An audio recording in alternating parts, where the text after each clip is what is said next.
আমাদের আন্দোলন আগে 11 দফা ছিল না। যখন দেখেছি আমাদের পুলিশ ভাইরা তাদেরকে মারা হয়েছে, মারার পর তাদেরকে গাছে ঝুলানো হয়েছে, আমাদের কোনো ঊর্ধ্বতন কর্তৃপক্ষ কোনো ধরনের ভূমিকা নাই। তুমি যাইয়া ওই আইজি মামুন এই 15 বছরে সরকারের দালালি করতে করতে পালানোর সময় বিমানবন্দরে আটক জিয়াউল হাসান। বাংলার মাটি থেকে কেউ পালাতে পারবে না। রহমানির রহিম। আসসালামু আলাইকুম। দীর্ঘদিন অসুস্থ থাকার দর্শক, দেশ প্রবাস দূরে কিংবা কাছে বসে যারা আমাদের দেখছেন সবাইকে ভিন্নভাবে দৃষ্টি আকর্ষণ করছে আমাদের আজকের এই সংবাদটিতে। দর্শক, কোটা আন্দোলন শেষ হয়ে গেল, বড় বড় সমস্যা আমাদের সামনে দেখা পড়ছে। তার ভিতর দেখা পড়ছে যে সমস্ত জালেম পুলিশ অফিসার ছিল তারা নির্বিঘ্নে দেশ থেকে পালিয়ে যাচ্ছে। দর্শক, পাশাপাশি আমরা এইমাত্র একটা খবর পেয়েছি পুলিশের একজন ঊর্ধ্বতন কর্মকর্তা যে নাকি শেখ হাসিনার আঙ্গুলে নড়ে চড়ে সে কিন্তু পালানোর চেষ্টা করেছে এবং ধরা খেয়েছে। পাশাপাশি আমরা একটা ভিডিও আপনাদের দেখাবো যে পুলিশ যে শেখ হাসিনার কথায় নড়তো চড়তো, সাধারণ যে পুলিশ অফিসাররা আছে তারা কিন্তু খেপে গিয়ে সব পুলিশ অফিসারের আর কি বলেন মুখোশ ফাঁস করে দিয়েছে। দর্শক, শুরুতে আমরা এটা দেখব, পাশাপাশি মানুষের উদ্দেশ্যে, সকল জনতার উদ্দেশ্যে আজকে নতুন করে ভাষণ দিয়েছেন বেগম খালেদা জিয়া। বেগম খালেদা জিয়ার সেই বক্তব্যটি শুনে আমরা ভিডিওটি শেষ করব। শুরুতেই আমরা দেখব সাধারণ পুলিশ যে সমস্ত 5টা পুলিশ ছিল তারা এখনও দেশের ভিতর ঘাপটি মেরে আছে, যারা উপর দিয়ে সরকারের বিরোধিতা করে তলদে সরকারের পক্ষে ছিল তাদেরকে এখন ধরিয়ে দিচ্ছেন। পাশাপাশি সেই পুলিশ অফিসার এয়ারপোর্টে গ্রেপ্তার হয়েছে, সেসব দৃশ্য আমরা দেখব। দর্শক, আশা করি সঙ্গেই থাকবেন এবং শেষ পর্যন্ত আমাদের সাথে থাকার চেষ্টা করবেন। আমাদের আন্দোলন আগে 11 দফা ছিল না। যখন দেখেছি আমাদের পুলিশ ভাইরা তাদেরকে মারা হয়েছে, মারার পর তাদেরকে গাছে ঝুলানো হয়েছে, আমাদের কোনো ঊর্ধ্বতন কর্তৃপক্ষ কোনো ধরনের ভূমিকা নাই। তারা একটা সহানুভূতিশীল দেখায় নাই। তারা এমন ভাবে আমাদেরকে রাখছে যেমন বাংলার মানুষকে আমাদের মুখোমুখি দাঁড় করাইছে। আমাদের জীবন কোনো নিরাপত্তা নাই, আমাদের কোনো নিরাপত্তা নাই। আমরা রাস্তায় বেরোতে পারি না। যেখানে জনগণের নিরাপত্তা দেবে পুলিশ, সেখানে এখন পুলিশই নিরাপত্তাহীনতায় ভুগতে আছে। আর দফা 2, যখন কালকে সরকার পতন হয়েছে আমাদের ঊর্ধ্বতন কর্তৃপক্ষরা হেলিকপ্টার নিয়ে দেশ ত্যাগ করছে। তারা আজ পর্যন্ত কোন পুলিশের বিবৃতি দেয় নাই, বলা নাই যে তোমাদের পাশে আমরা আছি। তারা বাইরে যাইয়া আমার মনে হয়েছে বিষয়টা সেটা কমেন্ট বাথরুমে যাইয়া ওই আইজি মামুন এরা করছে কি এই 15 বছরে সরকারের দালালি করতে করতে অবৈধভাবে সরকার ক্ষমতায় রাখতে পুলিশ গুলোকে ব্যবহার করেছে। তারা আমরা মুখ খুলতে পারি না, আমরা কনস্টেবল এএসআই সাব ইন্সপেক্টর আমরা মুখ খুলতে পারি না। তাদের অত্যাচার নির্যাতন কারণে আমরা আসলে এতদিন স্বাধীন ছিলাম না। আমাদের মুখ চপ বন্ধ করে রাখছে, কোথায় কোথায় চাকরি বন্ধন শেষ করে দেয়। 15ই আগস্ট বরগুনায় যে ঘটনা ঘটছে, আমাদের পুলিশকে মিথ্যা মামলা দেওয়া হয়েছে, সম্পূর্ণ করছে ওই অবৈধ চাটুকার ঊর্ধ্বতন কর্তৃপক্ষরা। তাদের কিছু হয় নাই। আমাদের 1 নম্বর দাবি, পুলিশ বাহিনীর দলীয় ও লেজুর ভিত্তিক রাজনৈতিক হাতিয়ার হিসেবে ব্যবহার বন্ধের জন্য স্বরাষ্ট্র মন্ত্রণালয় থেকে আলাদা করে স্বাধীন এবং বিচার বিভাগীয় সাথে সম্পৃক্ত করতে হবে। দাবি নাম্বার 2, পুলিশ বাহিনীর অভ্যন্তর কর্মচারীদের প্রতি বৈষম্য বন্ধের জন্য পুলিশ কনস্টেবল এসআই ওই 3 ধাপে নিয়োগ বন্ধ করতে হবে। এইচএসসি পাশের নিয়োগ দিতে হবে এবং পরবর্তী পুলিশ লাইন্সে 3 বছরের কোর্স সম্পূর্ণভাবে আউটসাইড ক্যাডার হিসাবে নিয়োগ করতে পারবে। এরপর যোগ্যতা ও কর্মদক্ষতা, নেতৃত্বের নৈতিকতার উপর ভিত্তি করে নির্দিষ্ট নীতিমালার আলোকে পদোন্নতি দিতে হবে। 3 নম্বরে নিয়োগ ও পদোন্নতি বদলি ক্ষেত্রে শতভাগ স্বচ্ছতা নিশ্চিত করতে হবে। ওসি এসপি পদায়ন থাকতে হবে, সময় উপযোগী নীতিমালা থাকতে হবে এবং প্রয়োজনীয় নিশ্চয়তা করতে হবে। 4, কোন police officer, driver, bodyguard, office orderly পাবে না। এটা চার্জ চিরতরে বন্ধ করে দিতে হবে। অন্য সরকারি চাকরির মতো পুলিশের কর্মঘণ্টা নির্ধারণ করতে হবে 8 ঘন্টা। পুলিশের নিম্ন পদস্থ কনস্টেবল থেকে ইন্সপেক্টর সকল সম্মুখে 2 মাসের ছুটি দিতে হবে। পুলিশ কল্যাণ ট্রাস্ট সকল প্রতিষ্ঠান থেকে প্রাপ্ত লভ্যাংশ প্রতি বৎসরের সমান হারে সকলকে সদস্য দিতে হবে। পুলিশের অন্য যত সুবিধা আছে সব সমান হারে সকল সদস্যকে দিতে হবে। র্যাঙ্ক ব্যাজ ও বাদে সকল পুলিশ সদস্যের একই পোশাক জুতার প্রতীক অনুমোদন দিতে হবে। 10 উপস্থিত কর্মকর্তার বিরুদ্ধে যৌক্তিক অভিযোগ ও জানায়ন কার্যক্রম নির্দেশ থেকে দিতে হবে। এটাই আমাদের একতা। পালানোর সময় বিমানবন্দরে আটক জিয়াউল হাসান। ফ্লাইট ফেরত আসবে, ফ্লাইট ফেরত আসবে, সবাই সরেন, খালি করেন, ফ্লাইট ব্যাক আসবে। বাংলার মাটি থেকে কেউ পালাতে পারবে না কোনোভাবেই। খুনি মেজর জেনারেল জিয়াউল হাসান সে হলো এমিরেটসের এই ফ্লাইটে পালাচ্ছিল বাংলাদেশ থেকে, কিন্তু বাংলাদেশ এয়ারফোর্স ফ্লাইটটি আটকে দিয়েছে। এবং সর্বশেষ জানাবো, চাকরি গেল আইজিপি মামুনের। নতুন পুলিশ প্রধান মইনুল পরিদর্শক চৌধুরী আব্দুল্লাহ আল মামুনকে চাকরি থেকে বাদ দিয়ে মঙ্গলবার মধ্যরাতে একজন নতুন আইজিপির নাম ঘোষণা করা হয়েছে। ট্রাফিক অ্যান্ড ড্রাইভিং স্কুলের কমান্ড্যান্ট মোহাম্মদ মইনুল ইসলাম এখন থেকে পুলিশ বাহিনী নেতৃত্ব দেবেন বলে স্বরাষ্ট্র মন্ত্রণালয়ের জন্য নিরাপত্তা বিভাগ এক প্রজ্ঞাপন জানিয়েছে। চৌধুরী আব্দুল্লাহ মামুনের অবসরে যাওয়ার কথা ছিল 1.5 বছর আগেই। তারপরও তাকে চুক্তিতে আইজিপি করে রেখেছিলেন শেখ হাসিনা। সর্বশেষ গত 5 জুলাই আরও 1 বছরের জন্য তার চুক্তির মেয়াদ বাড়ানো হয়েছিল। মঙ্গলবার এক প্রজ্ঞাপনের মাধ্যমে সেই চুক্তি বাতিল করেছে জনপ্রশাসন মন্ত্রণালয়। গণ আন্দোলন ক্ষমতায় পালাবদলের পর দেশের আইন শৃঙ্খলা পরিস্থিতি যখন ভেঙে পড়েছে, ঠিক তখন মামুনকে সরিয়ে পুলিশের শীর্ষ পদে এই পরিবর্তন আনা হয়। 58 বছর বয়সী মইনুল ইসলাম পুলিশ বাহিনীতে যোগ দিয়েছিলেন 1991 সালের 1 জানুয়ারি। এক সময় তিনি র্যাবেরও দায়িত্ব পালন করেছেন। সংখ্যাতিরিক্ত অতিরিক্ত পুলিশ মহাপরিদর্শক থেকে মহাপরিদর্শকের দায়িত্ব পাওয়া মইনুল ইসলামের স্বাভাবিক অবসরের বয়সে পৌঁছাতে বাকি আছে আর 8 মাস। বিভিন্ন গুরুত্বপূর্ণ পদে থাকা বেশ কয়েকজন অতিরিক্ত আইজিপিকে ডিগিয়ে ট্রাফিক অ্যান্ড ড্রাইভিং স্কুলের কমান্ডার মইনুলকে পুলিশের নেতৃত্বে আনা হলেও সিভিল সার্ভিস ক্যাডারে জ্যেষ্ঠতার বিবেচনায় তিনি অনেকে চেয়ে এগিয়ে ছিলেন। বিদায়ী আইজিপি মামুনের বয়স এখন 60 বছর 7 মাস। 1986 সালে সহকারী সুপারিনটেন্ডেন্ট হিসেবে তিনি পুলিশে চাকরি শুরু করেছিলেন আর বাহিনী নেতৃত্বে এসেছিলেন 2022 সালের 30 সেপ্টেম্বর। দ্বাদশ সংসদ নির্বাচনের সময় আস্থাভাজন মামুনকেই আইজিপি রাখতে 2023 সালের 12 জানুয়ারি প্রথম দফা তাকে চুক্তিভিত্তিক।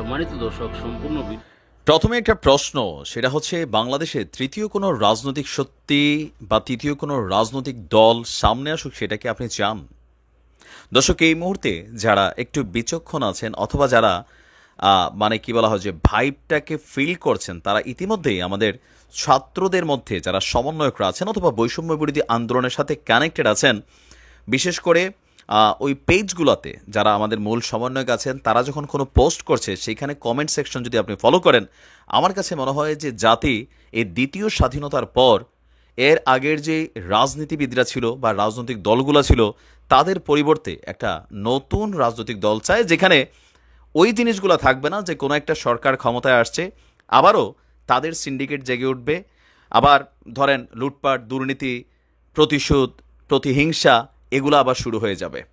আর এই কথাগুলো আমি কেন বললাম, দেখেন এগুলো আমার কথা না, এগুলো প্রত্যেকটা কথা যারা এই বৈষম্য বিরোধী সমন্বয়করা আছেন তাদেরই কথা, জাস্ট আমি ডেলিভার করছি। তবে আমাদের মধ্যে সোশ্যাল মিডিয়া প্ল্যাটফর্মে যারা যেই দলের আমরা সাপোর্টার আছি, তারা কিন্তু নিজের দলকেই ক্ষমতায় আনতে চাচ্ছি, ভাবছি যে ছাত্ররা পারবে না। এখন ছাত্ররা পারবে না কি পারবে না সেই বিষয় নিয়ে আমাদের সকলের শ্রদ্ধেয় এই আন্দোলনে যিনি প্রতিকৃত ভূমিকা রেখেছেন ডক্টর আসিফ নজরুল ইসলাম মনে করছেন এই ছাত্ররা পারবে। গতকালকে আপনার বঙ্গভবনে যে বৈঠক হয়েছিল সেনাপ্রধান, 3 বাহিনীর সহ আমাদের বেশ কয়েকজন রাজনৈতিক বক্তব্য যারা ছিল, রাষ্ট্রপতি ছিল, ইভেন সমন্বয়কদের একটা রূপরেখা আপনার রাষ্ট্রপতির সামনে তারা তুলে ধরেছে। তো 3 বাহিনীর এই প্রধানরা যারা বক্তব্য শুনেছে, আসিফ নজরুল স্যার নিজেও শুনেছে, তিনি বলছিলেন ছাত্রদের কথা শুনে আমি নিজে আশ্চর্য হয়েছি যে এই ছেলেগুলা এত মেধাবী অথবা রাষ্ট্রকে গঠনের জন্য যে নেতা দরকার, এই অল্প বয়সী ছেলেগুলাই সেই নেতা হওয়ার মতন সক্ষমতা রাখে। এর মাঝখানে আপনারা যদি একটু ক্যালকুলেশন করেন, আমি সেই কি বলা হয় যে আওয়ামী লীগের পতনের আগে একটা ভিডিও দিয়েছিলাম, কালকেও আবার দিয়েছি ভিডিওটা। মার্কিন যুক্তরাষ্ট্রের চয়েস কিন্তু হচ্ছে ডক্টর মোহাম্মদ ইউনূস। এখন ডক্টর মোহাম্মদ ইউনূস এই পতনের আগে 3 দিন আগে তিনি ভারতকে যে সাক্ষাৎকার দিয়েছেন, পাশাপাশি এই মুহূর্তে আপনার আমাদের বিএনপি বা জামাতে ইসলাম বা অন্যান্য দলগুলা রাষ্ট্রপতির সাথে কিন্তু প্রথম ধাপে দেখা করে আসছিল। সেইখানে তারা প্রাথমিকভাবে অন্তর্বর্তীকালীন সরকারের একটা রূপরেখা বা তাদের বিভিন্ন চয়েস থেকে তাদের উপস্থিতিতে 18টা নাম আসছিল। সেই নামগুলাকে কিন্তু রাষ্ট্রপতি বা সেনাপ্রধানরা বা যারা আলোচনায় বসছিলেন তারা কিন্তু সেখান থেকে কোনো নাম ওইভাবে চয়েস করে নেয়। বাট গতকালকে যখন তারা গেল, তারা কিন্তু একটা লিস্ট দিয়ে আসছে, এমনকি তারা বলছে এই লিস্টকেই অন্তর্বর্তীকালীন যে সরকার গঠিত হবে সেই সরকারের মধ্যে রাখতে হবে। এখন ডক্টর ইউনূস সাহেব তিনি যদি সরকার প্রধান হন, এই মুহূর্তে অন্তর্বর্তীকালীন সরকার প্রধান, তাহলে আরেকটা রাজনৈতিক শক্তি আসতে যাচ্ছে। মার্কিন যুক্তরাষ্ট্রের যে সাবেক রাষ্ট্রদূত বক্তব্য দিছে, হালকা নিয়েন না। ইভেন ডক্টর ইউনূসকে অন্তর্বর্তীকালীন সরকারের দায়িত্ব নেওয়ার পর মার্কিন যুক্তরাষ্ট্রই সবার আগে তাকে সমর্থন দিয়েছে এবং কি তাকে কংগ্রেচুলেশন জানিয়েছে। অনেক বিশ্লেষকরা মনে করছেন বা মার্কিন যুক্তরাষ্ট্রের এই প্ল্যানিংটা নিয়ে দীর্ঘদিন যাবৎ আওয়ামী লীগের সাবেক কি বলা যে সভানেত্রী, সাবেক না সভানেত্রী এখনও আছে, বাট সাবেক প্রধানমন্ত্রী শেখ হাসিনা কিন্তু বারবার বলছিল যে মার্কিনিরা চায় ডক্টর ইউনূসকে এই দেশের রাষ্ট্র ক্ষমতায় বসাইতে, আর এটা শুরুয়াতটা হয়েছিল কিন্তু 1/11 থেকেই। তো এখন আইসা আমাদের যারা বিশেষজ্ঞরা আছেন বা বিশ্লেষকরা আছেন নিরপেক্ষ ভূমিকায় দীর্ঘদিন যাবৎ বিএনপি এবং জামাতের পক্ষেই অন্যায়ের বিপক্ষে যিনি অবস্থান নিয়েছিলেন ডক্টর আসিফ নজরুল ইসলাম স্যার, তাদের সম্পর্কে কি বলছেন দেখেন। তিনি বলছেন যে আজকের আলোচনায় নাহিদ, সার্জিস, বাকের সহ সমন্বয়কদের যে ম্যাচুরিটি দেখেছি সেটা মুগ্ধ করার মতন। আমরা খুবই লাকি যে আমরা শুধু অভ্যুত্থানের নেতা পাইনি, আমার মনে হয় আমরা রাষ্ট্রকে নতুন করে গঠনের জন্য নেতা পেয়েছি। গতকালকে বঙ্গভবন থেকে বেরিয়ে তিনি তার বক্তব্যের মধ্যে বলছেন যে চূড়ান্ত হয়নি এখনও তালিকাটা টোটালি, তবে তালিকা এখনই প্রকাশ করা হবে না, কত সংখ্যা হবে না হবে এসব বিষয় নিয়ে আলোচনা চলছে। আমরা একটি এক্সট্রা অর্ডিনারি সিচুয়েশন পার করছি, এই সরকার গঠন করতে যাচ্ছে। এক্ষেত্রে এই সরকারকে বৈধতা দেওয়ার বিভিন্ন সাংবিধানিক রীতি আছে, যেটি নিয়ম আছে সেটিকেই ফলো করা হবে। তো এখন ডক্টর ইউনূস সাহেব আগামী দিনে বাংলাদেশের ক্ষমতা গ্রহণ করুক অথবা নতুন একটা রাজনৈতিক দলের আগমন ঘটুক, আপনি সোশ্যাল মিডিয়া প্ল্যাটফর্মে যদি দেখেন, মানে আমরা যারা আওয়ামী লীগ, বিএনপি, জামাতের ফ্যান ফলোয়ার তারা ছাড়া আমরা তো আমাদের দলের গান গাইবই, এটা স্বাভাবিকই, কিন্তু আউট যে থার্ড পার্টি আছে, বিশেষ করে এই রূপরেখা আমি আপনি ফেসবুকে কি বলছি এটার কিন্তু ভূমিকা তৈরি হচ্ছে না, তৈরি হচ্ছে সমন্বয়করা তাদের পেজে তাদের যেই পোস্টগুলোতে কমেন্টগুলো হচ্ছে সেগুলোর মধ্যেই আপনার কিন্তু সেখান থেকে তারা জনগণের পালসটা বোঝার চেষ্টা করছে। কারণ আন্দোলনটার মূল ভূমিকাকারী, মূল জীবনদানকারী, মূল সাহসটা যেটা নেওয়া হয়েছে, যেটা বিএনপিও পারে নাই, জামাত ইসলামও পারে নাই দীর্ঘ বছর ধরে, সেটা যখন ছাত্ররা ঘটিয়েছে, সেইখানে তারা ছাত্রদের পালসটা, ইয়াং জেনারেশনের যে পালসটা, সেইটাকেই কিন্তু ফোকাস করছে। তবে আমি ধন্যবাদ জানাই আমাদের কি বলা হয় যে জামাত ইসলামের যিনি আমির আছেন, তিনি ছাত্রদের এই সিদ্ধান্তগুলোকে সমর্থন জানিয়েছেন। মির্জা ফখরুল ইসলাম তিনিও সমর্থন জানিয়েছেন, এর পাশাপাশি তারেক রহমান তিনিও সমর্থন জানিয়েছেন। তবে এই সমর্থন জানানোটা হচ্ছে একটা ফার্স্ট প্রায়োরিটি। কিন্তু যদি সার্জিস আলমরা যেই গত 2 দিনের যে বক্তব্যগুলো আপনারা দেখছেন নিশ্চয়ই সোশ্যাল মিডিয়াতে যা ঘটছে সারা বাংলাদেশে, তারা কিন্তু এগুলো নিয়ে বিরক্তি প্রকাশ করছে। ইভেন তারা সরাসরি বলেও দিছে বিভিন্ন জায়গায় যে হল দখল অথবা বিভিন্ন জায়গায় যে ধরেন অফিস আদালত, বিভিন্ন জায়গায় যে পরিবর্তনটা হচ্ছে সেটাও তারা পছন্দ করছে না। কারণ তাদের চিন্তা যে ইয়াং জেনারেশন, যে জেনারেশনটা টিকটকে ব্যস্ত ছিল, সোশ্যাল মিডিয়া প্ল্যাটফর্মে ব্যস্ত ছিল, কন্টেন্ট ক্রিয়েটিংয়ে ব্যস্ত ছিল, রাজনীতি নিয়ে মাথা ঘামাইতো না, শিক্ষিত মানুষ রাজনীতিতে আসতো না, এই জায়গাটার একটা চেঞ্জিং করতে চায়। তারা মনে করে যে রাজনীতিটা হচ্ছে শিক্ষিত মানুষের কাছে, এটা আমিও মনে করি। দেখেন আমাদের আওয়ামী লীগ, বিএনপি, জামাতের মধ্যে একটা জিনিস কি আছে, আমার নেতা তিনি কতটুকু যোগ্য, বিপরীতে আরেকজন মানুষ কতটুকু যোগ্য, এটা কখনোই আমরা মাপি না। আমরা কত হলো ধানের শীষ সিলমার, নৌকা সিলমার, দাড়িপাল্লা সিলমার, যার যেই দল ওইটাতে সিলমার। আবার আমার নেতা যিনি, তিনি আসলে কতটুকু যোগ্য সেটা কখনো আমরা ক্যালকুলেশনে যাই নাই। কারণ কি, ওই বঙ্গবন্ধুর দিনের সিপাহসালার, আওয়ামী লীগের দুর্দিনের কাণ্ডারি, জিয়াউর রহমান সাহেবের দিনের সিপাহসালার, বিএনপির দুর্দিনের কাণ্ডারি, তারপর হচ্ছে গোলাম আজমের সিপাহসালার, দুর্দিনের কাণ্ডারি, এই সকল বক্তব্য দিয়া নির্বাচনের আগে আমাদের মধ্যে একটা ফ্লো তৈরি হয়ে যায়।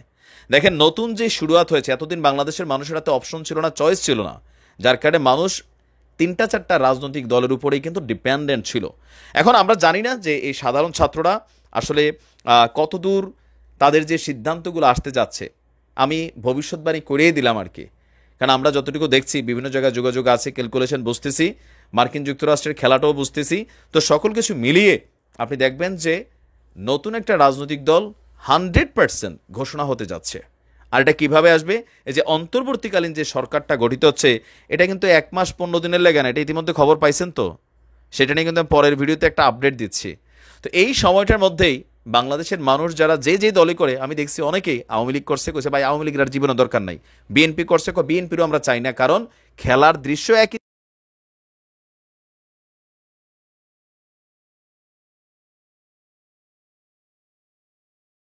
বিসমিল্লাহ রহমান রহিম। আসসালামু আলাইকুম। দীর্ঘদিন অসুস্থ থাকার পর আপনাদের সামনে কথা বলতে পারার জন্য আল্লাহর কাছে শুকরিয়া আদায় করছি। আমার কারাবন্দী অবস্থায় আপনারা আমার কারামুক্তি ও রোগ মুক্তির জন্য সংগ্রাম করেছেন, দোয়া করেছেন, সেজন্য আমি আপনাদের সকলকে ধন্যবাদ জানাচ্ছি। দীর্ঘ